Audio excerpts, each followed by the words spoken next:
Telangana journalist forum రజతోత్సవ సంబరాల పోస్టర్లను సిద్దిపేట జిల్లా గజ్వేల్ పట్టణంలో నియోజకవర్గ అధ్యక్షులు నవీన్ ఆవిష్కరించారు.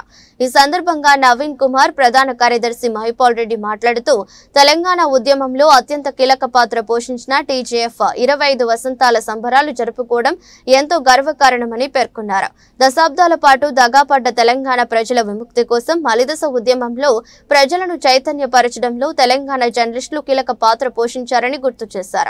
ఒకటి శనివారం నాడు ట్యాంక్ బండ్ దగ్గర గల జలహోయార్లో తలపెట్టిన రాష్ట్ర అధ్యక్షుడు TUWJ అల్లం నారాయణ పిలుపు మేరకు గజ్వేల్ కాన్స్టిట్యున్సీ జర్నలిస్టులు అన్నది పోస్టల్ ఆవిష్కరణ చేయడం జరిగింది.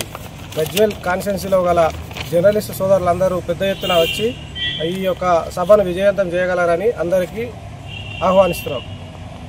స్థాపించబడి 20 సంవత్సరాలు పూర్తి చేసుకున్న సందర్భంగా ఈ నెల 31వ తేదీన హైదరాబాద్లోని జలవిహార్లో నిర్వహిస్తున్న 20 సంవత్సరాల రజతోత్సవ సభకు అందరూ ఆహ్వానించబడుతుంది. ఈ సందర్భంగా రజతోత్సవ సభ సంబంధించిన పోస్టర్లను ఈరోజు గజ్వేల్ పట్టణంలో ఆవిష్కరించడం జరిగింది.